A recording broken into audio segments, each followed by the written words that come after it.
Eh bien, salut Xavier. Salut Guilain et bonjour à tous. Et ben voilà, devant un bon vieux tas de fumier, un vieux fumier. Et donc, parce que je voulais répondre à une question que tu me posais.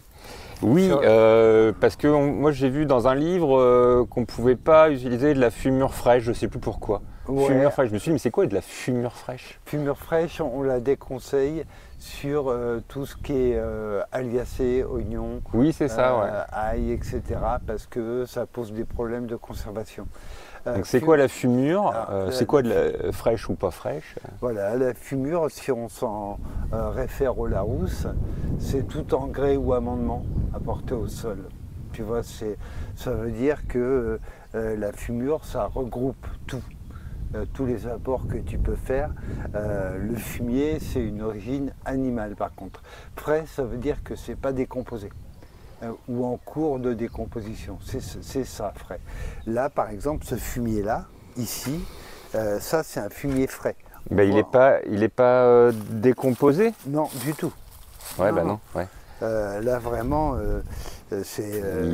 il vient de sortir, quoi. Oui, c'est ça. Ouais. Là, l'étable vient d'être curée, tout simplement. Donc, tiens, en fait, qu'est-ce que c'est le fumier? Le fumier, c'est des déjections animales avec de la litière. Souvent, la litière, c'est de la paille.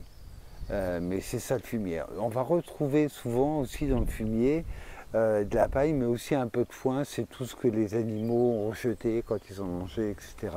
Mais voilà, théoriquement, fumier, c'est déjection d'origine animale avec de la litière.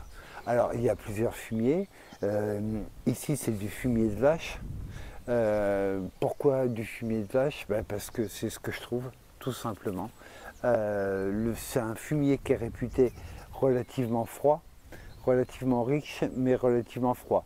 On a des fumiers qui sont réputés plus chauds et encore meilleurs pour le potager, c'est le fumier de cheval, par exemple. Chaud, c'est-à-dire qu'il a une température et que... Voilà, c'est ça, il monte plus facilement en température. Les poules, c'est chaud ou froid? Alors les poules, fumier de poule. C'est un fumier qui est assez riche en azote. Ouais. On dit qu'il faut éviter d'en mettre trop, etc., que ça brûlerait les plantes. Moi, j'ai jamais vu de brûler des plantes avec du fumier. Par contre, attention, quand on parle de fumier de poule, on ne parle pas de fumier d'élevage industriel. Attention, ça c'est super important parce qu'un fumier, c'est un déchet. Donc, dans le déchet, vous avez aussi toute l'alimentation. Vous avez aussi tous les traitements, tous les médocs, les voilà, trucs qui sont apportés, qui ne sont pas forcément idéaux. Donc moi, fumier de poule, pour moi, quand j'avais des poules ici, j'utilisais en direct quand je nettoyais. Alors c'est relativement sec, mais voilà, je trouvais ça très très bien. J'ai jamais vu brûler quoi que ce soit. Après, le fumier, est-ce qu'on utilise frais ou composté? Tiens, il y a un fumier dont j'ai oublié de parler, c'est le fumier de porc. C'est pas le fameux lisier? Alors attention, voilà, la différence entre fumier et lisier. Le lisier, ce sont les matières liquides. Ouais. Voilà, alors que le fumier, c'est vraiment, c'est sec, c'est sec, relativement sec. Ouais. Le lisier, c'est les matières liquides. Donc lisier de porc, fumier de porc, c'est une bonne matière, sauf que trouver du fumier de porc propre, waouh, c'est pas évident. Puis il doit y avoir des régions, j'imagine. Oui, j'imagine aussi. Après, la difficulté qu'on a, nous, à trouver des fumiers propres, c'est que les éleveurs bio produisent l'alimentation pour leurs animaux. C'est-à-dire qu'ils ont des champs. C'est-à-dire que le fumier, ils ne vont pas aller le dépoter à la préfecture. Ils le gardent précieusement comme une matière qui va permettre d'améliorer la fertilité de leur champ. Donc c'est pas évident de trouver du fumier propre. On parlait du fumier de cheval, qui est un bon fumier. Souvent c'est du fumier de centre équestre. Alors attention, dans les centres équestres, ils peuvent avoir à la main un petit peu lourde sur les traitements vétérinaires. Voilà, donc on fait du mieux qu'on peut. Et parce que là, on parle de ce qu'on peut trouver, nous, de la main à la main, presque. Oui, mais dans les jardineries, on peut trouver des sacs avec Voilà, des fumiers, mais c'est- bio ou pas bio, j'imagine. Alors, bio ou pas bio, et en bouchon. Donc déshydraté et compressé en bouchon. Et ça, c'est une très bonne matière. Voilà, et ça permet d'avoir cette origine animale dans nos jardins. Néanmoins, moi je connais au moins un producteur de plants qui fait des plants véganes, c'est-à-dire qu'il n'y a pas d'origine animale dans ces matières, dans les matières qu'il utilise. Ça, moi, je ne sais pas faire. Pour moi, sur un sol, et si on s'en réfère au sol idéal, c'est le sol de la forêt, il y a une matière animale dedans. Donc c'est pour ça que moi j'utilise du fumier. J'utilise du fumier de vache. Pourquoi? Parce qu'il y a un éleveur juste à côté, tout simplement, et qui peut m'en déposer. Quand je lui demande, quand il passe devant, il me dépose un godet de fumier. Ouais. Et donc voilà, alors c'est vrai que ce serait du fumier de cheval propre et tout, je serais encore plus content. C'est pas le cas, mais je suis déjà très content d'avoir ce fumier de vache.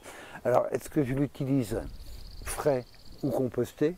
Donc là on voit il est frais, hein. On le voit ici hein, par exemple, hein. Là voilà, ça c'est vraiment un fumier qui n'a absolument pas évolué, hein, qui est encore totalement frais. Donc là, si on le laisse comme ça, il va composter, il va se décomposer au fur et à mesure. Voilà, c'est ça, et on va obtenir une espèce de matière brune, grumeleuse. Après, avec l'inconvénient, c'est que si je laisse mon tas comme ça à la pluie, il va y avoir un vrai lessivage, hein. Donc, en fait, le fumier, on peut l'utiliser frais au jardin, légèrement griffé. On évite de l'enterrer à 20 cm de profondeur, hein. C'est une décomposition qui est aérobie, hein. Il a besoin d'air et de... Si on l'enterre, ça se décompose mal. Ça se décompose mal, voilà. Donc juste vraiment superficiellement. On n'en utilise pas des quantités démentielles, hein.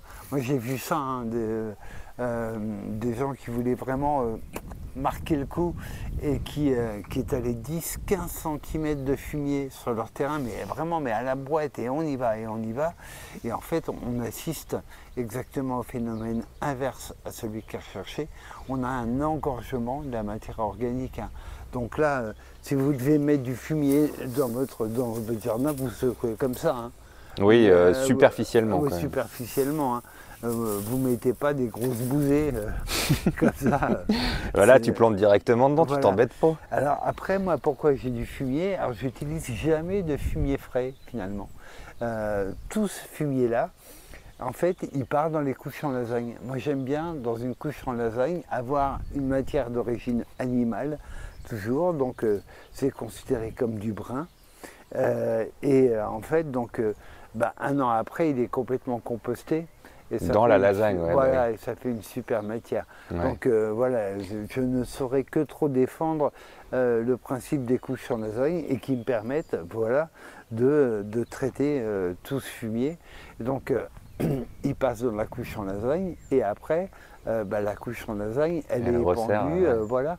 Et donc là, j'ai un fumier qui est composté, mais avec de la feuille. Là, on voit à côté, parce que c'est mon coin matière brune, on voit de la feuille morte à côté et qui, pareil, qui part dans les couches en lasagne. Donc faire des couches en lasagne, c'est pas compliqué. C'est juste essayer d'anticiper la matière. Ouais, on fera un petit lien. Et donc voilà pour le fumier. Donc fumure, elle peut être d'origine végétale, hein. C'est vraiment c'est engrais ou amendement. Frais, ça veut dire que c'est pas décomposé. Eh ben merci Xavier d'avoir répondu à ma question. Ouais, voilà, j'espère que c'est plus clair. Pour conclure, quel fumier utiliser au potager? Honnêtement, le plus près de chez vous. Voilà, il y a un côté un peu délirant à faire venir des fumiers de très loin, etc. Donc celui à côté de chez vous sera probablement le meilleur, le plus efficace, celui que vous aurez toujours à dispo. Eh ben merci Xavier, à très bientôt. C'était avec plaisir, à bientôt.